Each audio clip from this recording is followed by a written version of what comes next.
Milk Tea Ash Brahmad Hair Color.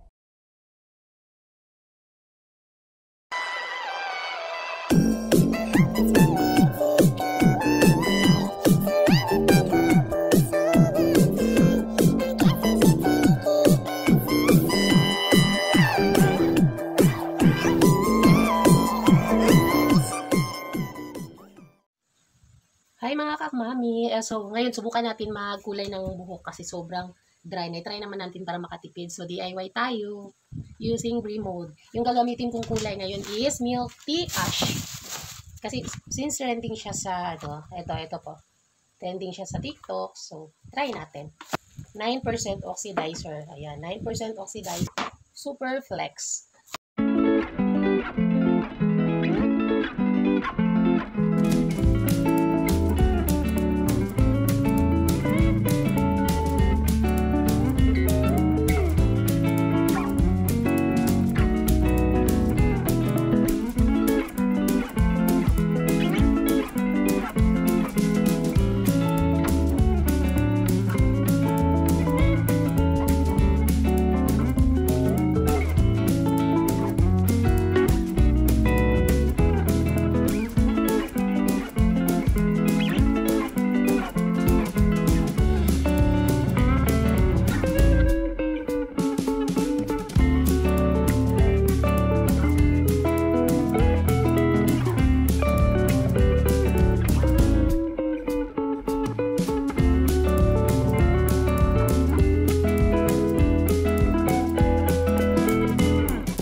Kulay.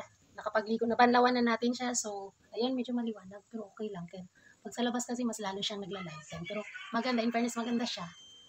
Yan, ewan ko. Pag tumatagal kasi maglalighten pa to. So, ginagamit ko is purple shampoo para parang mag-tone down yung kulay niya. So, ngayon, after nito, since ano na siya, dapat 100% patuyuin natin. Yan, dapat 100%. Kasi ang gagawin ko na naman nito, kasi buwagag nga yung buhok natin, so hindi siya pwedeng yan, dry siya. So, ang gagawin natin para mas lalong gaganda, ibubotox natin. Hair botox. Yung ginagamit ko namang hair botox is, so ngayon ibubotox natin siya para mas gaganda yung kulay niya natin. So, ito yung ginagamit ko. Yan, ito yung ginagamit. Mura lang tong ganito, nasa 200 plus lang. So, ito nakailang gamitan ko na to. Ito yung pang treatment natin, botox. Nako, lagi ako nagpapariban sa salon. So, ngayon sirang-sira yung buhok ko. So, ngayon nabasa ko which is maganda pala ang botox. Parang treatment lang siya sa mga tayo ng buhok. Kasi dati, every 6 months ako nagpapariban. So, mas lalong pumapangit yung buhok ko.